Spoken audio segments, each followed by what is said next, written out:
Welcome to Policy Talks with Natalie and Caroline. So with the Conference of Parties in full swing, policy and different policy topics are being discussed, and those can be pretty confusing, a little bit like alphabet soup sometimes. So today we're going to talk a little bit about some of those key policies and what they really mean. So one question that I have is, we hear a lot about solving climate change, but what specific decisions can leaders make here in Paris that will actually do something?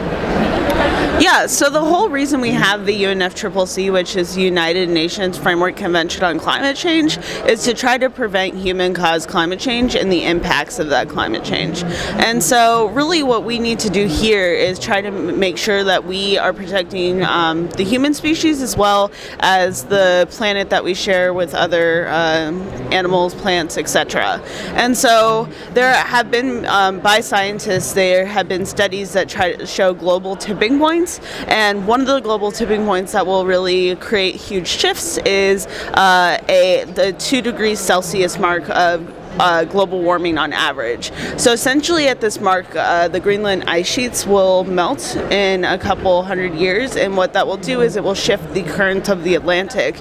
And if the currents of the Atlantic shift, then the weather patterns around the globe will change significantly in a way that we can't predict, and that will make it much harder to grow crops, to respond to extreme weather events, etc. And then it also will make it challenging for our economies because we'll depend on fisheries and things that the ocean stabilize that we won't be able to really react to either. And so the whole point of this conference is to really keep below that 2 degrees Celsius mark.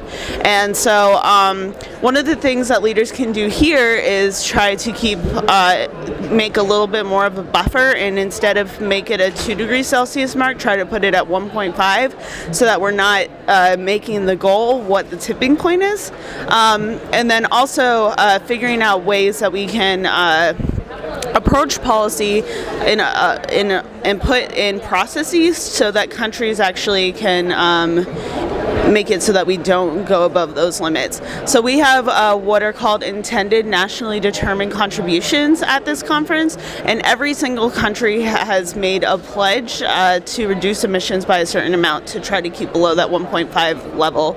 And so we need to make sure that those pledges will actually add up to that, and then also do review cycles for those pledges. So the pledges are made on what's politically feasible now, but we should be doing review cycles every 5 years so that we can decrease or increase the potential capacity for those pledges and improve them, and then not allow backsliding, which means we don't allow them to go below what they pledged the first time.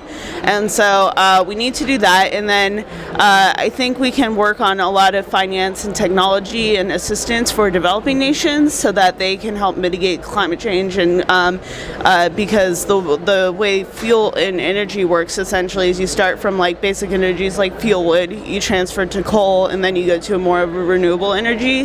That's what's been the traditional energy path. But what we need to do is help enable developing countries to move from the traditional energies such as fuel wood directly to solar panels, geothermal, tidal energy, etc. And so policy makers need to be able to really make sure that happens.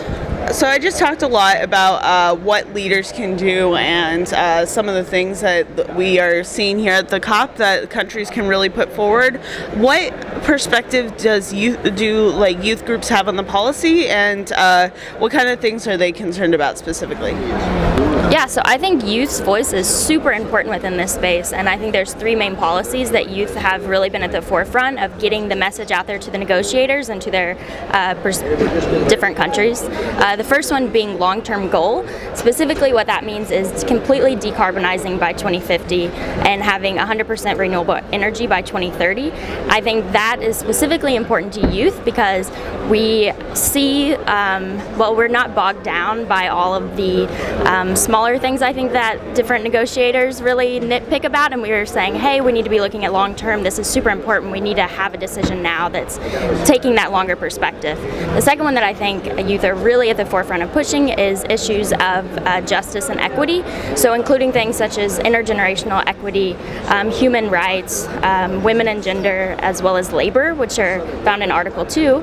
And I think youth specifically have been talking about this for a long time, and because of that persistence, last year there was a lot of movement in this, and without that voice I'm not sure that that would be at the table for being a main point of going into COP21. The third one that I think youth have really been pushing is loss and damage. So loss and damage is really looking at the countries that are most vulnerable to climate impacts and making sure that we have financial mechanisms in place to be able to help those. So that could be with extreme events such as like hurricanes, things like that, or it could be slower onset events such as sea level rise. So having those things in place and looking at what countries are going to be impacted and seeing what needs they have. Youth have really been talking to those countries, seeing how we can best help them and amplify their voice. So COP's been happening for over 20 years, so what makes this COP different from past COPs? So what is different about this COPs versus other COPs is we are creating a universal agreement, and essentially what this means is that developed and developing nations are both going to commit to reducing their emissions as well as building adaptation plans. And this has never really been done before. In these 20 years, we've only had one real agreement, which was made in 1997, which was the Kyoto Protocol, and that was only for 37 countries, and those were all 37 developed nations. And a lot has happened in 20 years, as you can imagine. China and India have grown substantially, same with Brazil and South Africa. The powers have just kind of shifted in general, and those who are producing emissions have generally shifted. And so there has been a call for something we call common but differentiated responsibilities and respective capabilities. And essentially what that means is we look at historic emissions and say, like, the United States traditionally has produced like a lot of emissions, and they need to take more action and help provide more finance because of that. But now there are other nations like China who also need to be held accountable because they are the largest emissions producer right now, and they do have the economy to actually put things forward, and that's the portion about respective capabilities. And so this is like now a turning point because we all have a buy-in into this, and everyone needs to work together to make it happen. Another really exciting thing about this COP is the role of civil society, which is essentially the role of just general citizens. It's had a big impact on this COP with major religions coming out and talking about this issue, such as the Dalai Lama, the Pope, the Unitarian Church. There's been several Jewish community leaders that have come out, and so it's been really helpful to have that support, but also large institutions, businesses, corporations, like everyone is starting to get involved and get on board with addressing this issue. And so it's like you can feel it in the atmosphere that this is really a turning point for folks, and that they really actually sincerely want to do something to really protect the planet and people. I guess our last question for today is we talked a little bit about what you think youth are doing to affect or like the climate policy here, but what do you think they've been doing globally, and how do you think youth have influenced this climate policy overall? So I think specifically youth and the power that they has really shown recently with mobilization. So things such as the People's Climate March that took place, where we had over 400,000 people show up to say, hey, world leaders, we care about climate, like we need a strong agreement. And I think youth were at the forefront of that, and not just like showing up for the event, but actually running campaigns and mobilizing their communities all across the United States as well as all across the world.